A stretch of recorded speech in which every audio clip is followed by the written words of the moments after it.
So tomorrow night, another showdown of the Democrats. And where are we at in the race thus far? Well, it looks like, I don't know if any of you have watched the impeachment hearings. I watched some of it last week. Impeachment is going nowhere. It's going nowhere fast. I wouldn't be surprised. I'm not saying it's likely, but it's entirely possible, given how poorly it went for the Democrats last week, that actually it doesn't come to a floor vote. They don't write up articles of impeachment, or if they do write up articles of impeachment, they don't get the votes. That's not likely, because it looks like they're really set on doing this, but it went so badly last week that is in play, potentially. The Friday went a little better with the ambassador to the Ukraine, but really what they were talking about, to put a reality check on it, she was talking about being improperly fired because Trump didn't want her, the operating theory is that she was improperly fired because Trump doesn't want her nosing around in his corruption. But that's not even close to the level of impeachable offense. Impeachable offense, as the framers intended it, high crime and misdemeanor, would be if Trump had her killed. That's the reality check. That's the difference between the level that this is playing out and the level that this should be if people were actually glued to their TV sets and like, oh my gosh. That's the level we were at in Nixon. Nixon did a lot worse. There was a lot more stuff going on. Hush money paid out, wiretaps, destruction of evidence, real obstruction of justice, not, witness tampering, where they said Trump tweeted some nasty tweet at her, and now that's witness tampering. These are there, and the Democrats it's a real stretch. I don't care how much you hate Trump.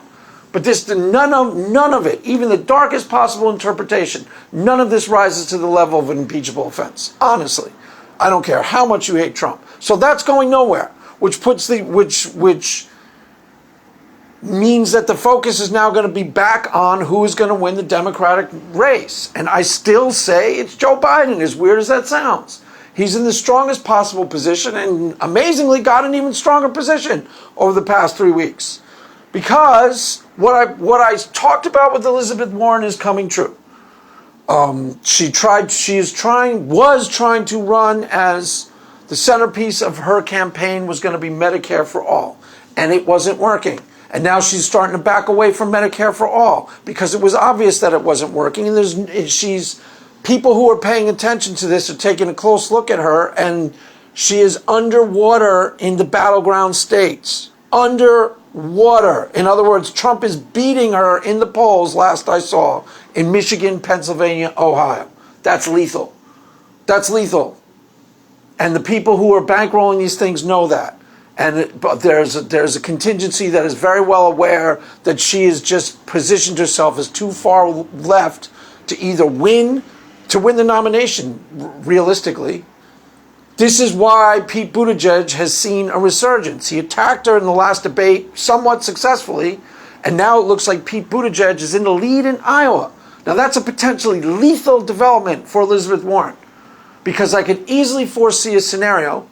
Now this isn't a given, but I could see this happening. If Pete Buttigieg wins Iowa, did I say Ohio? I meant Iowa. He's in the lead. Iowa's the first contest, the first primary. So if he wins Iowa, I could easily foresee a scenario where, because he wins Iowa, becomes a really big story. Now he has all this momentum. He goes on to take New Hampshire. That's plausible. That happens frequently in these contests. The person who wins Iowa is the best position to win New Hampshire because they're back to back and they have all the momentum on their side. Now, if that happens, Joe Biden will still win South Carolina. He's at 44% in South Carolina, and Pete Buttigieg is at 0%. I swear to God, zero. Nobody in South Carolina is going to vote for Pete Buttigieg at all, which means Joe Biden will still probably win South Carolina. What that means for Elizabeth Warren is she'd be effectively shut out completely. If she doesn't win any of the first 3 contests, she's done. Her campaign is completely over.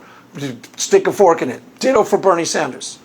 You have to win one of the first 4 contests, but she'll have to win one of the first 3. And I can easily foresee a scenario where she doesn't. Just like I said. Matter of fact, that's my prediction as of right now. because Pete Buttigieg will probably go after her tomorrow night. He sensed that he's getting somewhere with doing this. So will Amy Klobuchar. She senses that she's getting somewhere. And they're going to lay off of Joe Biden. So that's what I see. The only wild card, as far as I'm concerned, are the two new entries into the race. I don't foresee them being realistic. Michael Bloomberg and Deval Patrick. I don't foresee either of them making any plausible threat for the nomination. It's entirely plausible. Bloomberg is kind of had a chance if he had entered at the normal time. He's got tons of money to spend, and as far as I know, he was a successful mayor of New York. Now, I had long since left New York. I grew up in the New York metropolitan area, and I had moved out to California by the time he was mayor. So I don't really have a good sense of whether he was a decent mayor. My sister, for some mysterious reason, can't stand him. I don't exactly know why, but she'll rant him. You get her started on people, she'll rant and rave about him for seriously, 5 straight hours. He's like, God, be quiet about people. Get her started on Mike Bloomberg. She'll rant and rave for 2 or 3 straight hours. She can't stand him. She lives in Manhattan.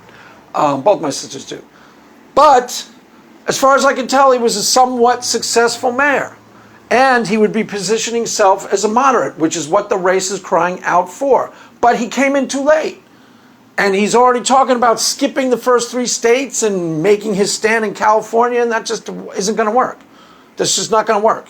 So, yeah, he's got tons of money to spend, but he had to have come in a long time ago because he's not really a national figure. Most people, anyone listening to this video, do you have any sense of Michael Bloomberg? If you're not from the New York area, I doubt you even know who that is. Well, he was mayor of New York, and pretty decent mayor, but I don't foresee him making any realistic threat for the nomination. Deval Patrick, again, same idea. Same idea. If he had started at the normal time and people gotten a sense of him, he were a decent candidate, he'd had a realistic shot at winning the nomination. But coming in late, I don't see it. Now, John Kerry or Hillary Clinton were to enter the race. Either of them could plausibly take the nomination away from Joe Biden. But I don't think they're going to jump in. It's starting to get too late. You have to be on the ballot. The deadlines for the ballots are coming up, and some of them have already passed.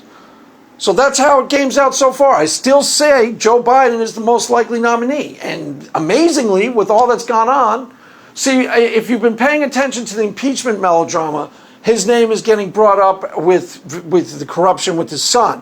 Why I don't think that's ultimately going to do him in is because corruption has a lot to do with perception. What the scenario that they're talking about is actual corruption, pay to play, standard issue corruption, and it looks completely like it was exactly as his foes would have you believe. His son, while he was vice president, his son was paid somewhere from $50,000 to $100,000 a month to sit on a board of an oil company in the Ukraine. Classic pay to play. He has no experience in oil and he doesn't know the Ukraine. So why is he making that money? Because he's the son of the vice president. That's, as far as I'm concerned, that's standard issue corruption, but it isn't really eye-opening because, it's the type of thing, call me shocked. Oh my God, a powerful person's son gets a cushy job because they want access to Joe Biden. They at least want his name on the masthead so they can say, look, we have high up connections in the American government. That's what they're paying for. That's why they're giving them the money. Standard issue corruption. It's 100% what it looks like, but it's nothing all that shocking or groundbreaking. It's, as far as I'm concerned, it's garden variety corruption that probably happens. It's not anything that I find particularly surprising. And furthermore, where corruption really does somebody in, Joe Biden doesn't strike anybody on a personal level as all that particularly corrupt. He's the exact opposite of a Hillary Clinton. Hillary Clinton, the corruption charges hurt her a lot. It was the same idea, pay to play.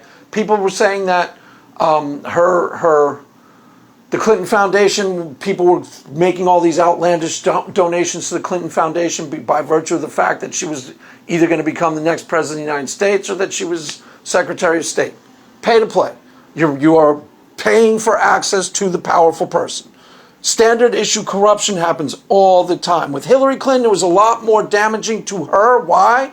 Because she strikes people as completely inauthentic.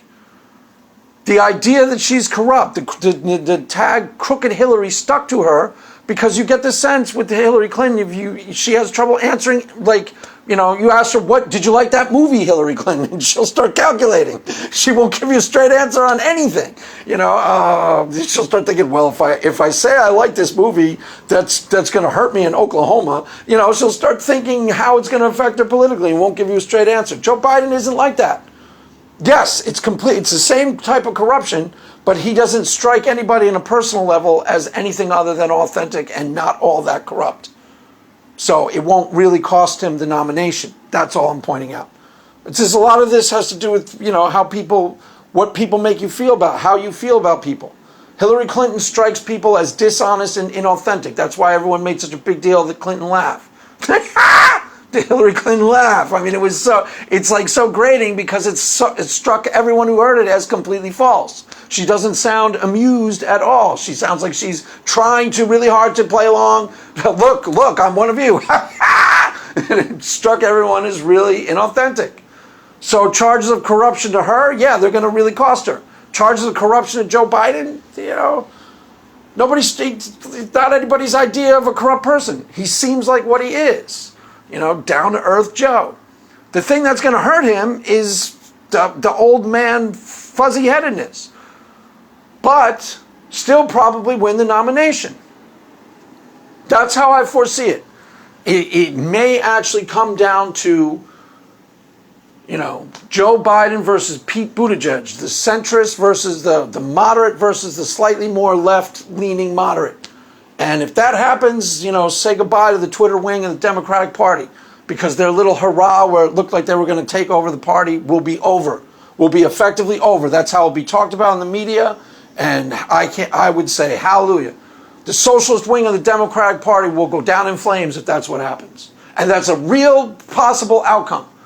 I don't see Bernie Sanders or Elizabeth Warren setting the nominating process on fire anytime soon because I don't see them growing past what they have right now. I don't see how they do it. Yes, they have loyal fan bases right now. One of them drops out of the race, the other one could win the nomination, but I don't foresee that happening. Other than that, I still say it's Joe Biden. Joe Biden, little steady, plausible Joe. Yeah, he's not very inspiring, but, we'll see. I mean, we'll see what happens tomorrow night. But expect Elizabeth Warren to be the one going through that they're all going after, just like it was last time. And expect her to handle it even worse. That's my prediction, and I'll watch it and I'll make a video afterwards. So that is all for now, kids. That is my analysis thus far. Joe Biden is still the man to beat after all is said and done. So that is how I see it.